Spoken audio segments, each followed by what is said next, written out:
back? Yeah. Yeah, I'm back. Yeah. So, As I said, Bob, it is being recorded. Okay.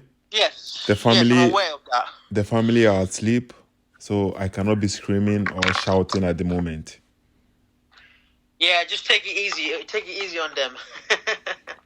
Okay.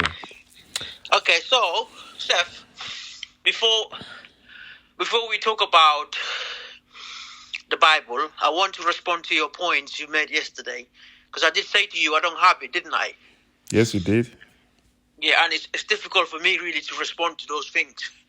But And, Bob, let me say this first, okay? As usual, you see now you have the Quran, which is supposed to be the guidance, which is supposed to be your authority, and then the Quran leaves you in darkness. Now you are going to depend on books. You don't even have the books. You don't even know. You see now, you see how your religion is? Yeah. Seth, the Quran is not only about for us to learn the Quran, it's not always for us to understand Islam, it's not always based on the Quran. It's also based on Hadith and Tafsir. I mean, I don't agree with. I'm not saying that I agree with every single Tafsir, but a lot of them, I agree with them. You know, they make sense and and that kind of stuff. So, what percentage of the Tafsir and the Hadith do you agree with?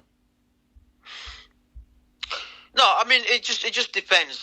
Like, for instance, you brought this. Some Christians bring tafsir about the Prophet Muhammad, and peace be with, prostrating to idols. That's nonsense. Tafsir.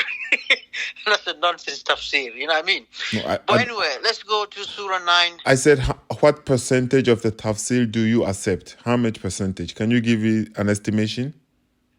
I don't know, to be honest. I don't know, bro. Do you know how many? To be fair, to be honest, I don't actually look at a lot of tafsir, to be honest. Yeah, so now you see the point here. So your religion is based on your mood. If you like this, you accept it. If you don't like it, you don't accept it. It's very. Anyway, let's go there, Seth. Let's go to the tafsir, the one you brought up, because I remember you said the jizya is not about protection. You said it's a form of mafia. Mafia. That's what you said. You also said something else. It's about punishment. I don't know what you said. You said it's not tax. Something else. I forgot what you said. Okay, I said I actually didn't say anything. I just read what your sources says. Ibn Kathir says it's a compensation fee for those Muslims whom they feared poverty, right?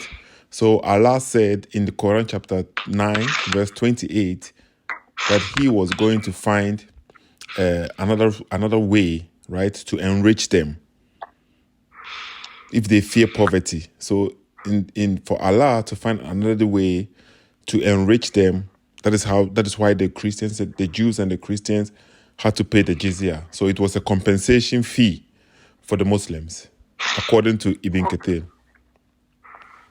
Okay, let's read it out, because I'm sure this is about protection, because I've looked into it. Okay. You know, about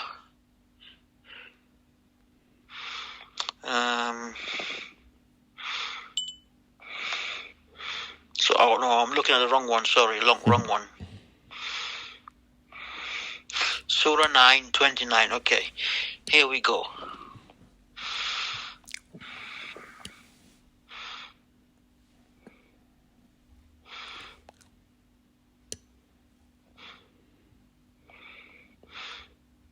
Okay, this is Quran.com tafsir. It says. And whose tafsir is that? Whose tafsir is that? This is Ibn Kathir. Okay. Yeah. It says here. I mean, you didn't tell me that was a tafsir. I thought you were getting these things from the hadith. You see. So I was like, okay, but it's obviously tafsir. You know, how do I know? Because I went back and looked into it, and I was like, okay, this is tafsir. Excellent. Bob, you're not being honest right now. I clearly asked you, do you know Ibn Kathir? And you said yes, and you were even laughing. So you knew I was. I know Ibn Ibn Kathir, you're right. Ibn Kathir is involved with tafsir. Yeah, you're right. Okay, Yeah. so don't pretend as if I I'm didn't not tell you. lying, and I'm not. I just made a mistake. I'm not lying. Okay, now then you Yeah. correct yourself. That is That's why I clarified myself. Lying and mistakes are two different things, bro. okay. Yeah, it says here, Allah commands, this is Tafsir Surah 9, verse 29. It says, Allah commands His believing servants who are pure in religion and person to expel the idol worshippers who are filthy in the religious sense from Masjid al-Haram after the revelation of this ayah. Idolaters were no longer allowed to go near the masjid. This ayah was revealed in the 9th year of Hijrah. The Messenger of Allah, peace be upon him, sent Ali in the company of Abu Bakr that year to publicize to the idolaters that no mushrik means idol worshippers, will be allowed to perform Hajj after that year. No, a naked person allowed to perform Tawaf. Tawaf means the circle around the house. Allah completed His decree, made it a legislative ruling, as well as a fact of reality. Abdul Razak recorded that Jabir ibn Abdullah commented on the ayah, "O you who believe, verily the mushrikeen are impure, so let them not come near Masjid al-Haram after this year, unless it was a servant or one of the people of Dhimma." Imam Abu Amr al-Azwa said, Umar bin Abdul Aziz wrote to his governor to prevent Jews and Christians from entering masjid of Muslims, and followed his order with Allah's statement, "Verily the mushrik are impure, said all of the sacred area, and haram is considered a masjid, for Allah said, so let them not come near Masjid al-Haram at Makkah after this year."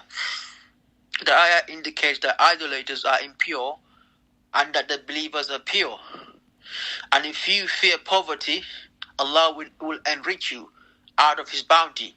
Muhammad ibn Ishaq commented, the people said, our markets will be closed, our commerce disrupted, and what we earn will vanish. And if you fear poverty, Allah will enrich you out of His bounty from other resources. If He wills until and feels themselves subdued. This ayah means this will be your compensation for the closed markets that you feared will result. Therefore, Allah compensated them for the losses they incurred because they had severe ties with the idolaters by the jizya they earned from the people of the book. Similar statements were reported from Ibn Abbas, Mujahid, Ikramah, Sa'id bin Jubair, Qatada, and Ad-Dahka, and other. Allah said, solely Allah is all-knowing in what benefits you, all-wise in His orders and prohibition, for He is all-perfect in His actions and statements. All just His creation and decisions blessed, and hallowed be. This is why Allah compensated Muslims for their losses by the amount of jizya, and they took it from the people of Dhimma. Surah in the order to fight people of the scriptures until they give jizya. Fight against those who believe not in Allah, nor in the last day, nor forbid that which has been forbidden by Allah and His Messenger, and those who acknowledge not the religion of truth among the people of the scripture until they pay the jizya with willing submission and feel themselves subdued. Therefore, when people of the scripture disbelieve in Muhammad sallallahu alaihi wasallam, they had no beneficial faith in any messenger or what the messenger brought. Rather, they follow their religions because this conformed with their ideas, lost and the ways of their forefathers.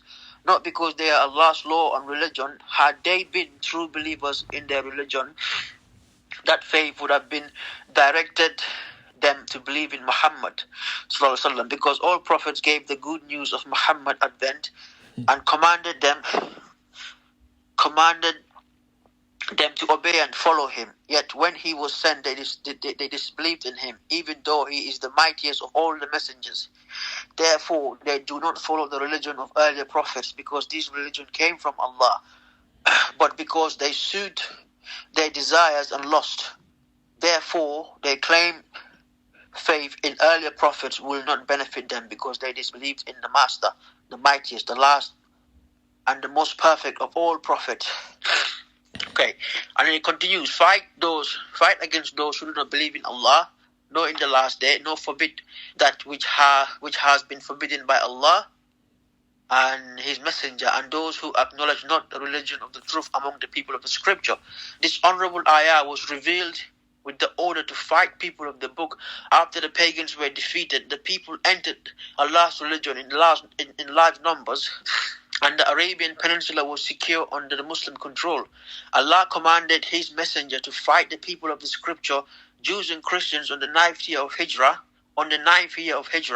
and He prepared His army to fight the Romans, and called the people to jihad, announcing His intent and destination.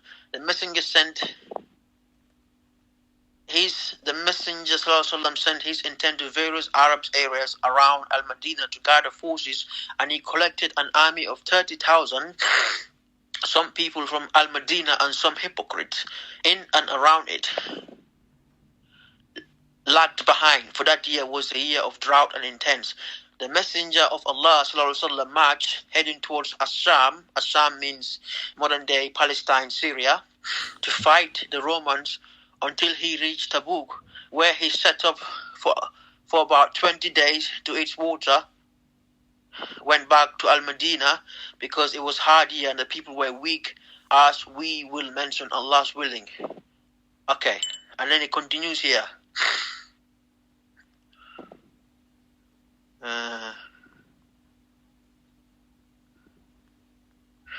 Give me a second. It says here, until they pay jizya, if they do not choose to embrace Islam with willing submission in defeat and subservience, and feel themselves subdued, disgraced, humiliated, and belittled. Therefore, Muslims are not allowed to honor the people of Dhimma or elevate them above Muslims, for they are miserable, disgraced, and humiliated. Muslim record from Abu Huraira that the Prophet said, do not initiate salam to the Jews and Christians, and if you meet any of them in the road, force them to its narrowest alley. This is why the leader of the faithful, Umar bin Khattab, may Allah be pleased with him, demanded his well-known conditions to meet by the Christians. These conditions that ensured their continued humiliation, degradation and disgrace. The scholars of Hadith narrated from Abu Rahman bin Ghan al-Ashari that he said, I recorded for Umar bin Khattab, may Allah be pleased with him, the terms of treaty of peace he connected with Christians in Assam. In the name of Allah, the most gracious, most merciful, this is document to the servant of Allah, Umar, the leader of the faithful, from the Christians of such and such city. When you Muslims come to us, we request safety. When you Muslims came to us, we requested safety for ourselves, children, property, and followers of our religion. We made a condition on ourselves that we will neither erect in our areas a monastery, church, or sanctuary for a monk, nor restore any places of worship that need restoration, nor use any of them for the purpose of enmity against Muslims. We will not prevent any Muslim from resting in our churches, whether they come by day or night. We will open the door of our houses of worship for the wayfarer and passerby. Those Muslims who come as guests will enjoy boarding and food 3 days. We will not allow a spy against Muslim into our churches and our home, or hide deceit or betrayal against Muslim. We will not teach our children the Quran, publicize practices of shirk, invite anyone to shirk, or prevent any of our fellow from embracing Islam.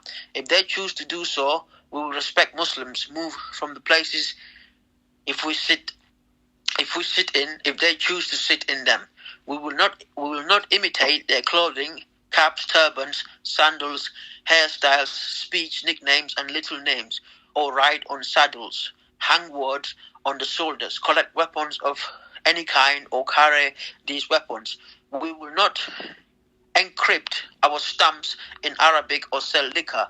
We will have the front of our hair cut, wear our customary clothes wherever we are, wear belts around our waists, refrain from erecting crosses on the outsides of the churches and demonstrating them on our books in public, in Muslim fairways and markets.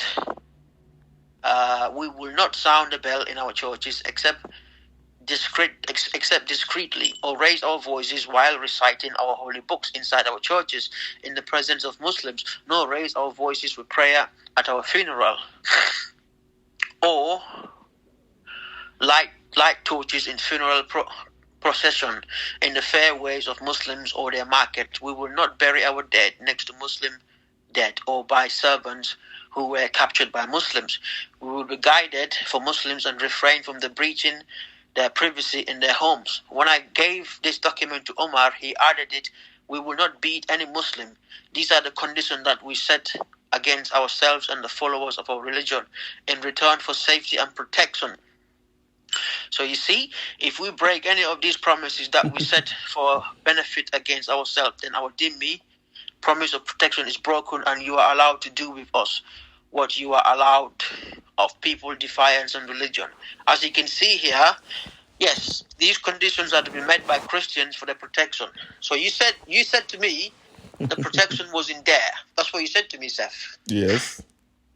But it's there. It's saying that the conditions must met for Christians to be protected.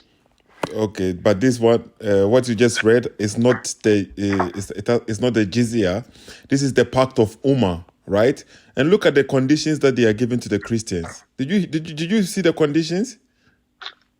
Yes, I know. I read it out. I saw it. Of course, Yeah, I'm the one that read it out. So how what do you feel about these conditions given to the Christians? Okay, I will answer to you until you acknowledge that yes, the jizya and all these things for Christians to agree, there's a protection for them. Do you agree with that? No. In the Pact of Umar has nothing to do with the jizya. I know.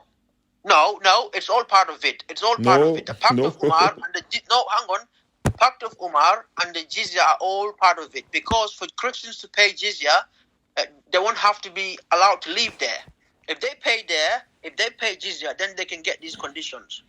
Okay, so jizya is part of it. You accept jizya is part of their protection. Can I answer? Yes, go on. No, okay.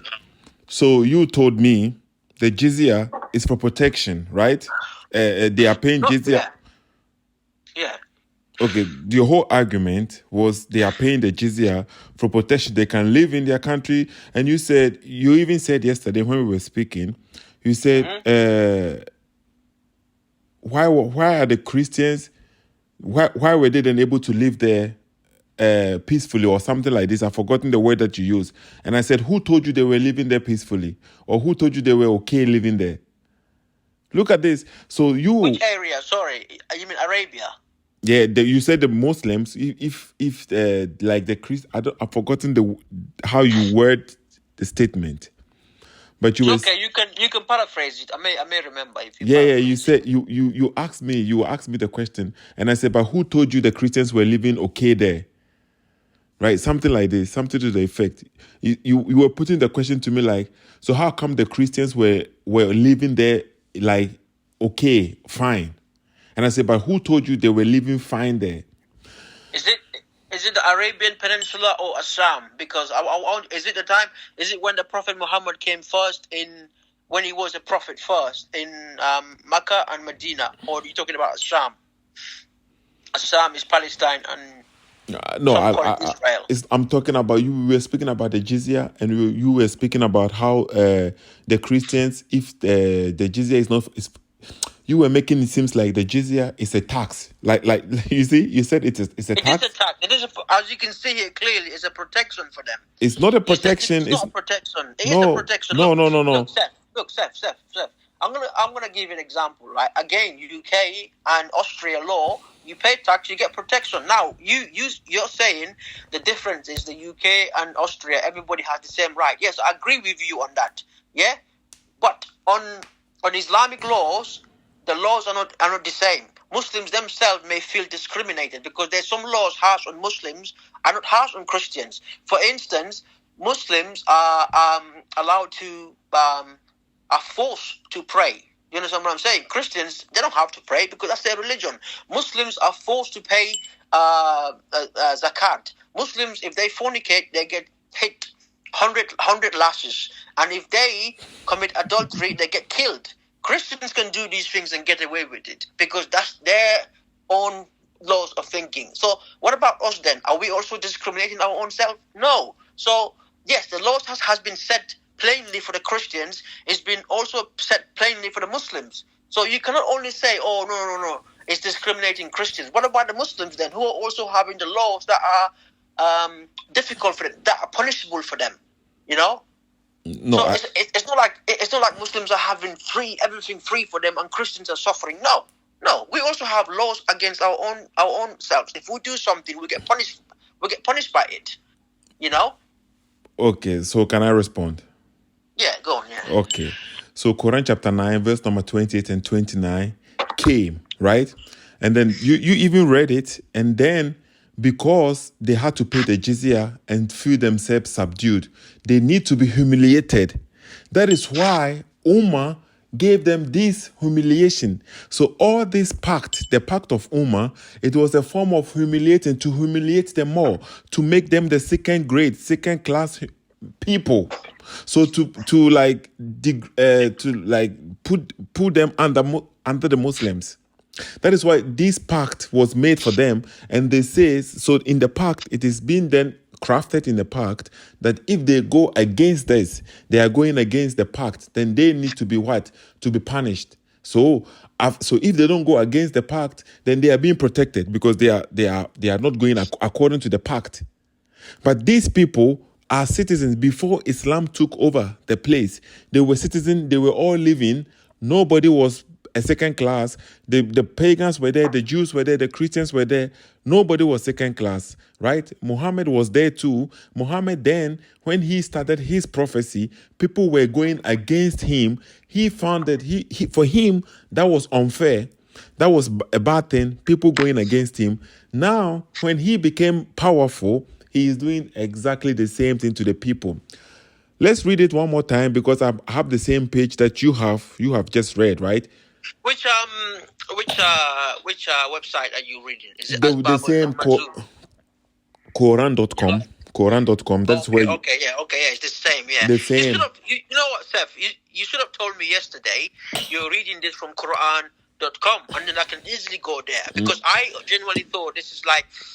I know Hadith has the sayings of the Prophet, but I thought that the sayings of Ibn Kathir is in the same Hadith area. This is what I thought, you know?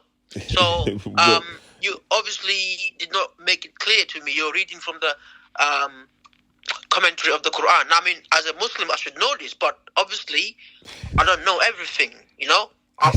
You yourself know we have discussion. I know a lot about Islam, but I don't know everything. But if you had told me it's in Quran.com, I could have gone there easily, but you didn't. I asked you, do you know Ibn Kathir? You said yes. I said yes. I know Ibn Kathir. I wasn't. I got mistaken from the commentary. It's next to the Hadith. Okay, Bob. First of all, I wasn't reading it from Quran.com yesterday. A lot of pages there you can find it. Where were you reading it? Asbab al-Nuzul? I was reading it from Quran X. QuranX.com. Oh, okay. I mean, to be fair, most of these commentaries are similar. Yeah. Yes, they should be the same if they are coming from the same person. Yeah, exactly. Yeah. Exactly. Okay, so it is the same. What you just read, exactly the same. Just that even this one gives a little bit more details here, but. It's the same, but I wasn't reading. That's fine. Yeah, I just want you to, so that next time, if I'm struggling with something, at least show it to me. If you're struggling on the Bible, I'll show it to you. I asked you. I told you. It is online. It is in the video. People are listening. It is in the audio. I said it is. I'm on. You said. But you didn't tell me the website. If you say online, I'll be looking. You know, you didn't tell me the website. That's but you could have also asked me for the website. Yeah, you're right. I could have asked you, but my head was all over the place. Yes, I know, because exactly that's the same thing you are trying to do right now. Okay, so what you just read for us, you read it for yourself. These people, the Muslims, Allah is calling the people najis, filthy. Imagine if the Christians are calling the Muslims najis, but you will say it is the righteous, religiously not clean. They are not clean. Okay, fine. Yes, that's the reason they're called that. But you can, Seth, you can call me today because I don't believe in Christianity, you can call me unclean for being a non-Christian. You No, can call okay. me that. I'm happy. If you say so, so the Christians can call the Muslims najis too. Okay, so that's what you are saying. Yeah, in terms of us not believing Christianity, fine, we're proud of that. We're proud of that. Okay, exactly. So so these ones, the polytheists, he was speaking to the polytheists anyway. Yeah. He says they are najis. Also, yeah. I just want to respond to this point, and then we'll go to the Bible, yeah? Because obviously I promised you I'll get back to you. That's why I kept the promise. Exactly. So yeah. I'm trying to go step by step, okay? Because the hadith is long. Okay. That's fine, no problem. Are you reading the same hadith? I'm reading the same hadith. I'm Quran.com. Okay, that's fine. You can read it. Somehow your voice is a bit more clearer. You told me today, so it's even better for the viewers, for the people watching. No, okay. So Allah is telling the people, the Muslims, that the idolaters shouldn't come to this place, right? They feared poverty because they are doing markets with them. They are doing sales with them. So Allah said He's going to enrich them. Listen carefully. He's going to enrich them from another source. Right? Yeah, that's right. Yeah. Okay. So from this other source, how Allah is going to enrich them comes from the jizya. That's right. Okay? And the Ibn Kathir that you are reading, it tells us it is a compensation for them. Yeah. Right? So the jizya is Allah compensates the Muslims for their losses by the amount of jizya that they took from the people of Dima. So the jizya, clearly here, it is telling us it's a compensation fee for those people. And Allah said, then fight the order to fight the people of the scripture until they give jizya. Right? So this is the source. Allah said He's going to enrich them in a way. Right? He's going to find a way to enrich them. So we now find it here that the way Allah is going to enrich them is by fighting the people of the book for them to pay. Till that time, okay, till this verse came, were they paying any jizya? Were they paying tax? The people of the book. Were they paying tax? Yes. What, before the command or after? Yeah, before this command came.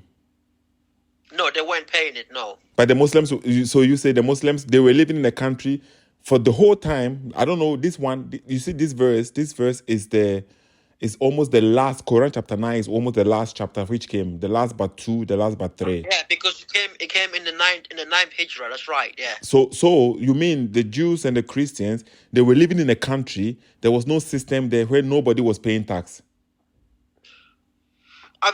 I presume the Romans were charging them taxes, yeah. The Romans were charging whose taxes? The Jews and the Christians in the Arabian Peninsula? No, okay, you talk about Arabian Peninsula. No, yes. No, there was no taxes. There's no, maybe, but I don't know about it. Okay, so now, you see now, so you don't know about it. So that is the point. So until this verse came, there must be something because there's a community, they must have a ruler. Somebody must be controlling it's a country. Yeah, I presume they're paying tax before Islam took over, yeah. No, I mean before this verse came, because Muhammad was... Before the verse, yeah. I presume the people in Arabian Peninsula, before Islam tax was imposed, they were paying tax. I presume that, yeah. Exactly, okay. And if they were paying tax, that would be for everyone. Yeah. And then this verse came. So the reason why this verse came, we already know the Muslims, they feared poverty and Allah is trying to enrich them based from this jizya. So this is just a circumstance because Allah forbid the idolaters to come there. If Allah had not forbid the idolaters to come there and then the Muslim didn't have feared that they are going to get poverty, this jizya system will not even come, will not happen. That's right. Exactly. So for you to say here it is about tax and protection, who was protecting them before this jizya came? There was no one there, but... What do you mean there was no one there? No, Seth, let me respond. You've asked me a question. Okay, what is the question? What is the question?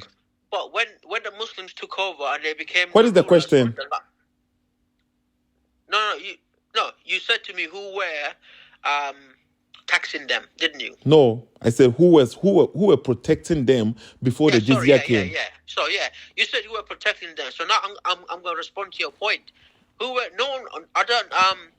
I The people, the government of that time were protecting them, I presume, okay, before Islam took over. Not before Islam. Bob, listen to the question. Not before Islam took over.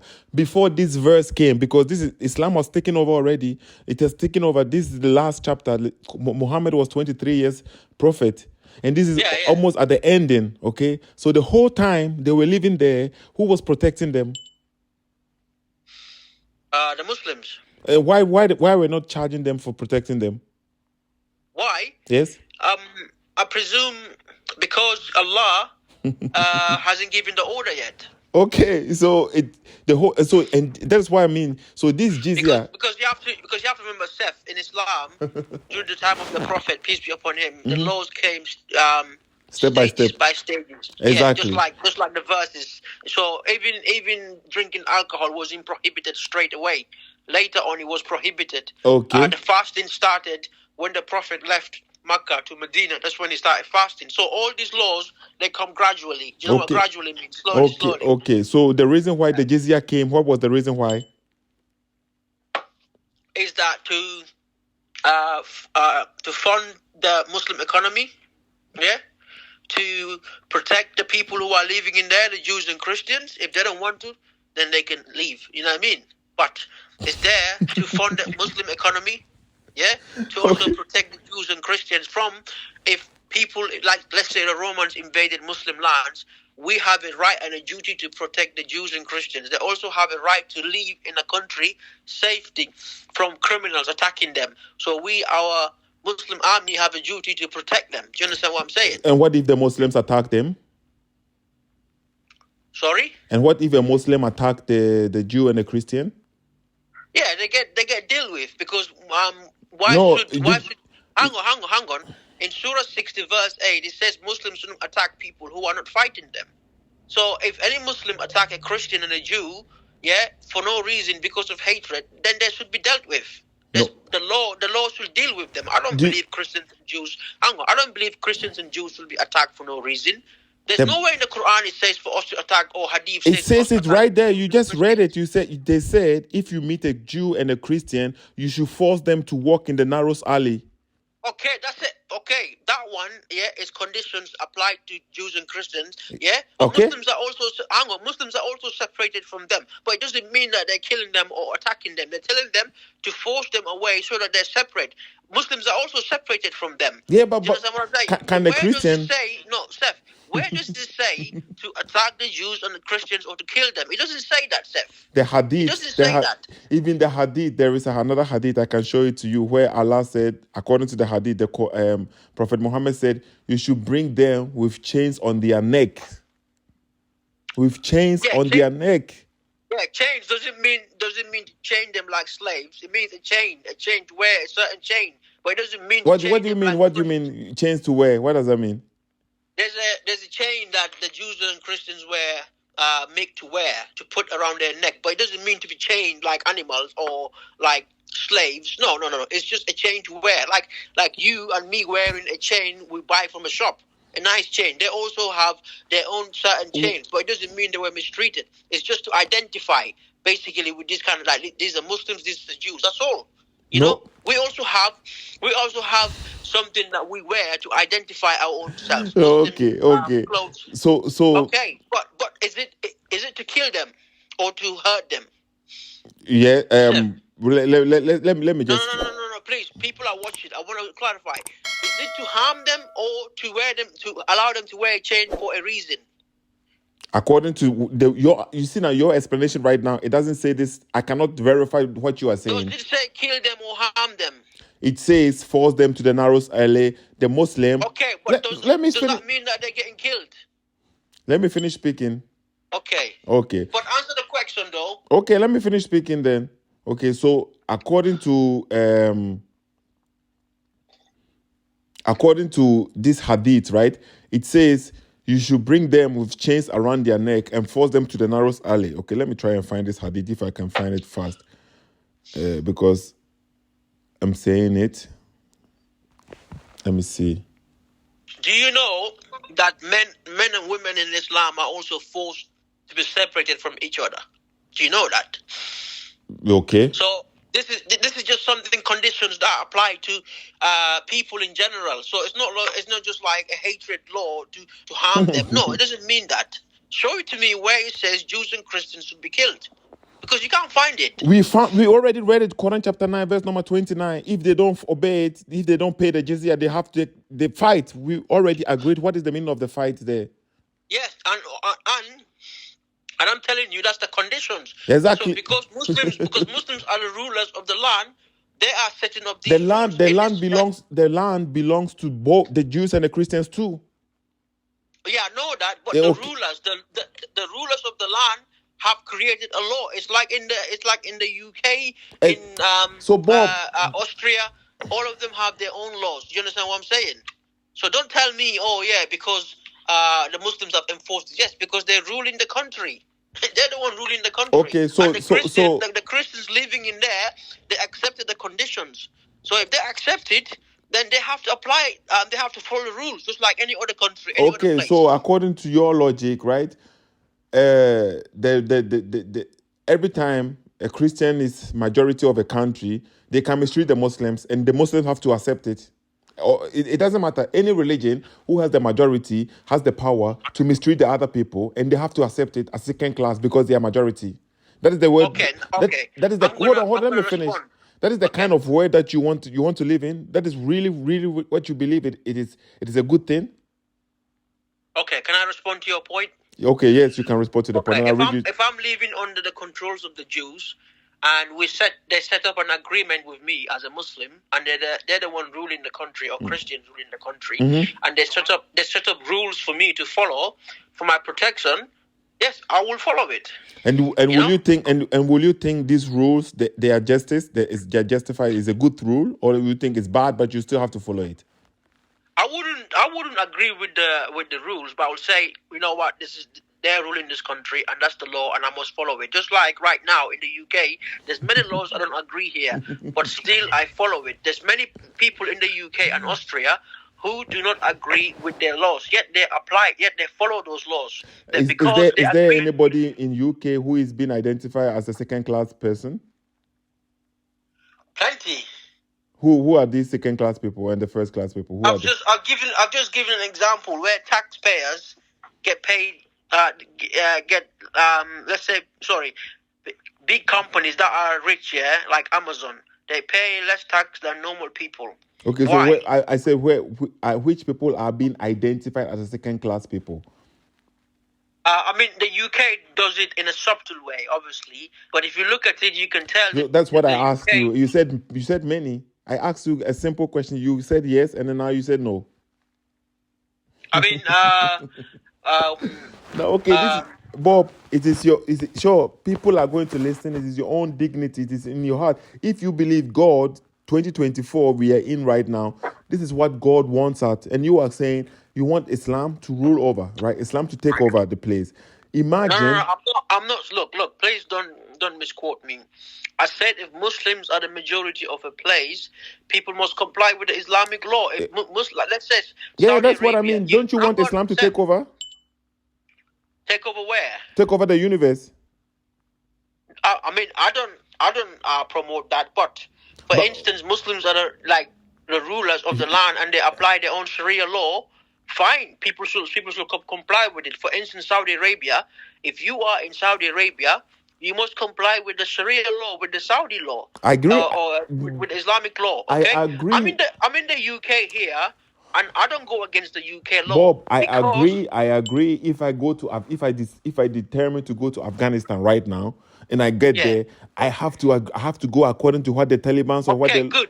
But it doesn't mean it is a good law. That is the point here. It doesn't mean that it's good. It doesn't mean that it's justice. And we are speaking but the same thing for me. If I go to Austria, yes, and I comply with the law, it does not mean that I agree with it. It doesn't mean it's the a good law. When you come to Austria, you are in the country, Bob, you must apply. you must keep the law. You must follow the law. When you come to Austria here, okay, you as a Muslim, they are not going to force you not to pray, not to go to the mosque. I know that, Seth. I know that, but the law for Muslims, if they're the majority, they're ruling the country, the law is set clear for everybody, for you to know that. Okay. You know? And then Just okay. Bob, Why it's okay. It's okay. okay, Let me Seth, read this hadith why? for you, and then let's move on, okay? Because people are listening. We are repeating the same thing since yesterday. People No, have because I wanted to respond to you. That's why I okay. wanted to So let respond. me This is read why this. I want to go to the Bible with you to show you something similar. Okay, And you have to answer me. Let me read this hadith, okay? Sahih Bukhari 4557. It says the verse, "You true Muslims are the best people ever raised up for mankind," means the best of people for the people, as you bring them with chains on their neck till they embrace Islam. Listen carefully. This is what the verse is saying. The hadith is saying, as you bring them with chains on their neck till they embrace Islam. So you should bring them with chains on their neck until they embrace Islam. That's what the Sahih Bukhari is saying. 4557. Is it not you who said there is no compulsion in religion? That's not forcing them. I've already explained to you, wearing a chain is just for them to be identified. That's all. Till they embrace Islam. Chains on their neck till they embrace Islam. Does it say for them to be killed or harmed? Chains on their neck until they embrace Islam. Answer the my question, please. Does it say for them to be killed or harmed? Chains on their neck. What do you mean harmed? Chains on their neck until they embrace Islam. And I'm telling you to put the chain, yes, is to be able to identify. Okay. That's all. Until they embrace Islam. Yeah, but are they killed or did they say forced to convert? What happens if they don't embrace Islam? Does it say forced to convert Islam? Until they embrace Islam, what does that mean, Bob? Yeah, but if they're forcing them to wear a chain until they embrace Islam, that's basically telling them to wear a chain so that hopefully they can embrace Islam and have the Islamic law. Do you understand what I'm saying? I don't understand what you're saying. But also Christians and Jews also under Islamic law, they enjoy a lot of freedom, unlike Muslims. They don't. What do you mean, Bob? Okay, let's go back to Tawbah, okay? Because let's read one more time. Let me respond to my point, because people are watching. It's important people to watch this and know what I'm saying is, why is it okay when on the Muslim rule, Islamic rule, Christians and Jews can fornicate, but Muslims can't? What do you mean they can fornicate? Christians and Jews, they don't fornicate because they follow the book of God. Why would they fornicate? Exactly, but no. What I'm saying is, that's their law for their own government, for their own Christian. And their law says they can fornicate. I'm telling you, if no, Bob, please. And their law says they can fornicate or what? They can't. I know that, but if they do it, who is to punish? Is it Muslims or them? What is the punishment for the Jews when they fornicate? What is the punishment for them? It's to be stoned to death. Exactly. So they have in their book, and that's what they do. I know that, but what I'm saying is, Seth, stop playing games with me. I'm not playing games. You are playing yourself, Bob. No, I'm asking you, Seth, if the Jews and Christians fornicate, who is the one supposed to punish them? Is it Muslims or Jews and Christians? Under Islamic law. If they are even, I think the Muslims have to punish them because they are under their control. No. It's not for us to punish them because they are not part of our religion. It is up to them to do that or not. So you hold on, Bob. Christians and Jews under Islamic law have their own laws. Yes, they can follow the conditions of Islam. Yeah, they can follow it, but they also have within their own courts and jurisdiction their own laws to follow. If they break it, they can punish each other or leave each other. But it has nothing to do with Muslims punishing them. If you go to hold on. So let's say, Bob, I want to understand.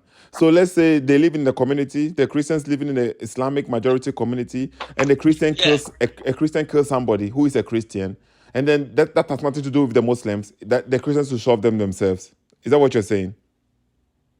That one, yes, yeah, basically. Okay, yeah. So everything involving the Christians, so they have their own leader, and it's like a two-state.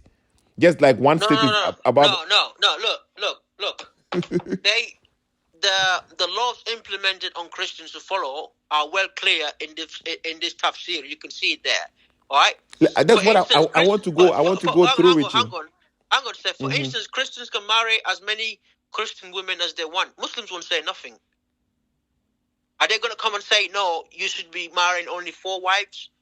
No, they're going to leave them alone because that's their laws. As long as they meet the conditions that they have with the Muslim ruling country. Look at the laws.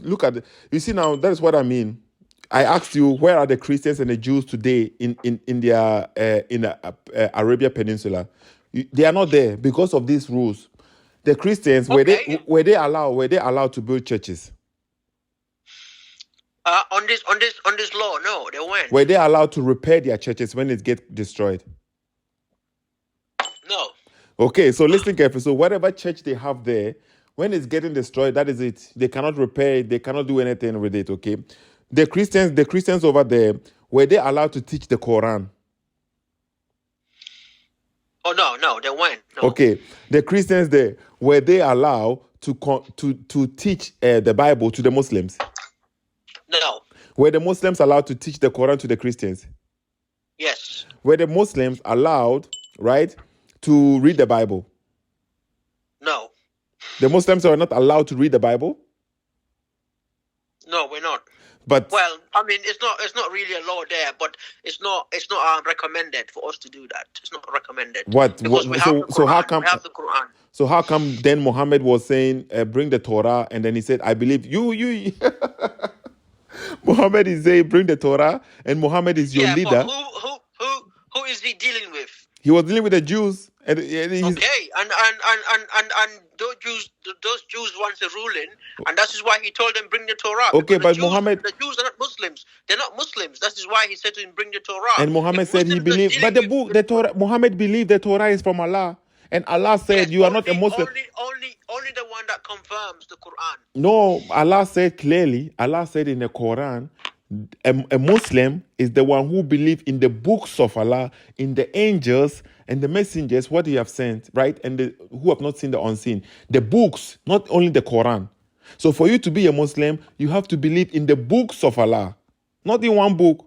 And then you are saying, it's like, I don't even know your logic here, but people... The books of Allah, the one that is revealed directly to Moses and Jesus. Yeah, and David. And at the time of Muhammad, it was there. That's why Muhammad was confirming it. Yes, because there's some truth there. Even today, there's some truth in it. Allah said in the Quran. This is why it says in Surah 2, verse 79, they write books with their own hands, and then they say this is from Allah. It's referring to the Jews and Christians destroying and distorting and changing the books of God. No, it's not. It's not referring to that. You know. Anyway, let's not, because we've talked about it. We talk about it. Okay, so let's see. Right, the conditions given to Christians under the law of Muslims. Right. So now we find out the Muslim can come into the Muslim can come to the Christian home and stay there for 3 days, and he will be supplied with food and everything for 3 days. At any time. Do you think that is a fair condition? To be fair, if I was a Christian, may God forbid me being a Christian, but if I was in that condition, I wouldn't be happy about it. But the rules have been set, they have been placed, so everybody knows. Do you understand what I'm saying? I understand what you are saying, and that's what that is very discriminatory to do that, but it's laws. Very discriminatory, so exactly. Thank you for saying this. It is very discriminatory to do this. It is. And then Jesus, and then the same Quran is saying the followers of Jesus Christ will be superior to the day of judgment. And this is how they are treating them. And this is how they are treating them. The Quran is saying the followers of Jesus will be superior to the day of judgment. And this is how what does that mean? However that means, this is not if Allah is making this statement in the Quran, this is not how you treat the people. Allah said they will be superior. That's not true. That's talking about the followers of Jesus, al-Hawariyun, the disciples, because the Quran calls them Muslims, and because they had faith over those people who disbelieve in Jesus, so they were made superior over them until the day of judgment, because they had faith. The other ones didn't. This is why God said that. Faith. What do you mean the other ones didn't? Bob? The Jews and the Romans at the time who didn't believe in Jesus, they're lost because they didn't have the faith. While the Al-Hawariyun were Muslims, they believe in Jesus, they won because they died in the state of Muslims. So they won. So They want what? God is saying on He this said day they of believe judgment, which those who means the believe day in of judgment. Jesus. Bob, let's finish, okay? Let's finish, okay? So, No. We have to go to the Bible, we, sir, because yeah, I have but to read. let's read the conditions that they have imposed on the Christians. Which one But you I think? did. Look, we did now. You keep going back. Please, let's go to the Bible now, Seth. Come on. We can't do this twice in a row. We Please, can do this I twice in a gave you the row. opportunity to respond to you, didn't I? Mm-hmm. Yeah? Please, let's go back. Let's go to the Bible now, please. Come on, let's be fair. Yeah, Let's but be fair, please. so Yeah? to me, okay, so let me make a conclusion here, okay? Okay, next time, yeah? Okay, make a conclusion, and then I also respond my conclusion, and then that's it, yeah? Let's do it 2 minutes, that's it, please. Okay, so let me make a conclusion here, okay? So according to this, Quran chapter 9, verse number 28 and 29, right? 29 is clearly saying the word fight those who do not believe in Allah. It is a statement like not fight to like with your mouth, fight to kill. That is what even Bob agrees, right? And then Allah is then asking the Jews and the Christians to pay as some compensation fee for the people. Jizya tax. Jizya compensation. I'm the one speaking now, Bob. Please let me make my submission. Okay, all right, go on. So Allah is the one saying they should pay this fee, right? And then Allah is the one saying they should be subdued, they should be disgraced, they should be humiliated, right? Even though we find it in the Quran, Surah Quran, there is a verse in the Quran, they say people, the Jews, the Christians, and the Sabians, they have nothing to worry about. Look at the Quran, the same contradicting itself. Now we find it in the Quran attacking the Jews and the Christians, making them pay jizya and making them feel subdued and humiliated. And then the condition that Umar gave to them, it is a condition which would make them vanish in a long time. He gave them the condition which they cannot survive for more than maybe 50 years, for more than 100 years. They will not survive. None of them will survive because their churches are going to be destroyed. They cannot like worship publicly. They cannot like stand. They have to even identify themselves as they are shirk. Look at this. So every time their children, the Muslims, their children can convert to Islam, Muslims cannot convert to Christianity. So eventually, people are going to leave because under the conditions, you're not going to survive for a long time, right? And then the Muslim can come at your home at any time and stay there for 3 days without you even saying anything. You have to provide for them too. So all these things were intentionally, right? Like the Muslims are accusing the Israelites are doing to the Palestinian, the genocide. They are doing genocide. Exactly, this is a form of genocide. So that now we don't find any Christian, any Jews in the Arabian Peninsula, and this is the reason why. And Bob is justifying this. It is okay because Muslims are superior. Muslims are the majority. Okay, fine. Let's go to the Bible and see what the Bible has to say. No. Let me respond to your point. This is how I respond to your point, and then we'll go to the Bible. Now, you said the Quran says Jews and Christians should have no fear that God will reward them. This is talking about the Jews and Christians before the time of the Prophet Muhammad, peace be with. Do you understand what I'm saying? Because if the Christians believed in Jesus and believed in the right way, even though they call themselves Christians, if they believe in Jesus' proper way of Jesus, like Muslims did, then they will have no fear. They will go to heaven. Because God says in the Quran, anyone associate partners with him, he will not forgive them. Those people are misguided. So this is talking about before the advent of the Prophet Muhammad, whom peace be with. Do you understand what I'm saying? Also, you said that the Islamic law is discriminatory. Yes, you are right. I mean, to those people who are non-Muslims, to Christians and Jews, it is discriminatory. But that's the law. People have to accept that. That's the law. I mean, there's many times that Christian empires were flourished and they discriminated people based on their religion. Okay? So these laws happen everywhere around the world. Maybe up to today, nowadays, modern day, you don't get these things because most of the Christian countries are ruled by Christian laws. Do you understand what I'm saying? So every country, civilizations have a law that may seem discriminatory. But if the people are happy to live there, then what's the problem? Do you understand what I'm saying? So yes, I do agree with you. The laws are harsh, but that's the law. Laws are like that. In every country, people are not happy with laws, but yet they keep up with the law. They work and make sure they don't break the law. Like me as a Muslim living in the UK, I don't agree with every single law, but thank God I don't break the law. I don't fight. I don't attack people. I don't go around and say to people, you are this, you are that. I keep the UK law because I live in this country. Okay? So this is my point here, and I hope you understand. I'm not advocating for any Muslim to go and invade people's land and take it over. No. But what I'm saying is, if it is a Muslim majority country and they implement the Sharia law, that's their law in the land. Like Saudi Arabia, that's the law. That's the law. If people like it, they stay. If they don't like it, they leave. Simple.